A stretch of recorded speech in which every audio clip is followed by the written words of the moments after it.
Episode की शुरू वैसे होती है जहाँ पे खत्म हुआ था। ये सुनकर टीचर जून से कहती है कि देखो, मैंने इस बारे में क्यू से बात की है और क्यू ने मुझसे कहा कि पॉन के डैड ने उनकी हेल्प करने के लिए लॉयर भेज दिया है। टीचर की ये बात सुनकर जून कहती है कि और तुमने मान लिया? हाँ। जून की ऐसी बातें सुनकर टीचर जून से कहती है कि क्या क्यू ने मुझे झूठ बोला? फिर जून कहती है कि यह केस कितना बड़ा है, तुम भी जानती हो, पूरी मीडिया की नजर है इस पर। तुम्हें लगता है कोई भी लॉयर इस केस को ले लेगा? और जो लॉयर हेल्प करने के लिए रेडी है वो बहुत पैसे मांग रहे हैं जो क्यू अफोर्ड नहीं कर सकता और वो हमसे भी नहीं लेना चाहता। और अगर क्यू के पास एक लॉयर हायर करने के पैसे होते तो भी वो हायर नहीं करता, क्योंकि वो तुम्हारे अलावा किसी पर भरोसा नहीं करता। एक लॉयर और उसके क्लाइंट के बीच एक भरोसा होना कितना ज़रूरी होता है ये तो तुम जानती हो ना टीचर। और एक बात, क्यू ने तुमसे झूठ इसलिए कहा क्योंकि वो तुम्हें टेंशन नहीं देना चाहता था।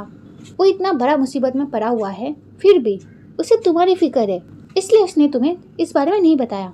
मैं और क्यू को इस तरह से नहीं देख सकती। क्यू जैसा एक अच्छा लड़का कुछ अच्छा डिजर्व करता है।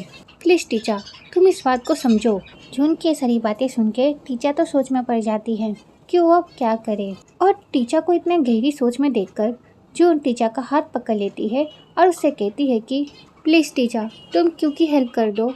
मैं तुमसे भीख मांगती हूँ टीचर। मैं जानती हूँ तुम्हारे लिए ये आसान नहीं है, पर क्यू अब बहुत बड़ी मुसीबत में है। प्लीज़ टीचर, तुम इसकी हेल्प कर दो।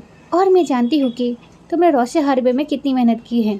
इन 10 सालों में तुमने अपनी इमेज ऐसी बनाई है जिससे तुम इस रोसे हार्बे की एक पार्टनर बन सको। पर टीचर प्लीज़, तुम एक बार के लिए क्यू के बारे में तो सोचो। और एक बात टीचर, अभी मैंने तुमसे जो कुछ भी कहा इसमें क्यू का कोई हाथ नहीं है। जून की सारी बातें सुन के टीचर जून से कहती है कि जून, तुम बात को समझ नहीं रही हो। तो जून कहती है कि मैं सब समझ रही हूँ टीचर, मैं जानती हूँ तुम्हारा बहुत कुछ दाव पे लगा है। टीचर, तुम्हें अपनी लाइफ में क्यों चाहिए, क्या फिर अपना करियर, इसका डिसीजन तुम्हें खुद को ही लेना होगा।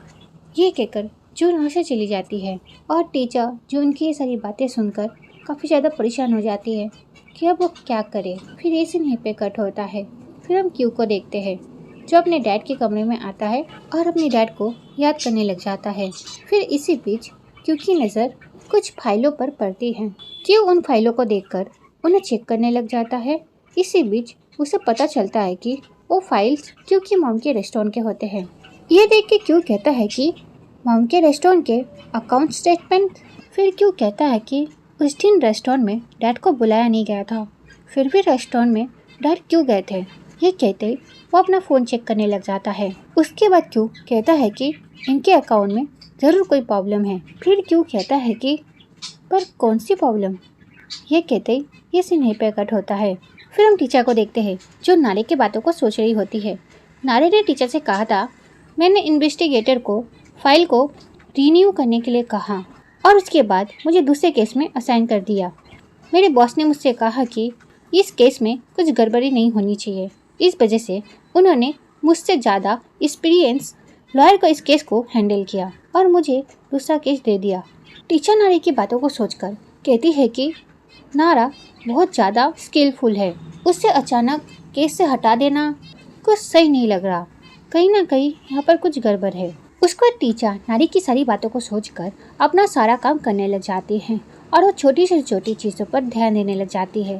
फिर टीचर की नज़र क्योंकि मॉम की पोस्टमार्टम रिपोर्ट पर पड़ती है जिसमें साफ साफ लिखा हुआ होता है कि क्योंकि मॉम के मरने से पहले उन्हें काफ़ी ज़्यादा मारा गया है और तो और उन्हें काफ़ी ज़्यादा टॉर्चर भी किया है और तो और उनकी बॉडी में कुछ कांच के टुकड़े भी पाए गए हैं।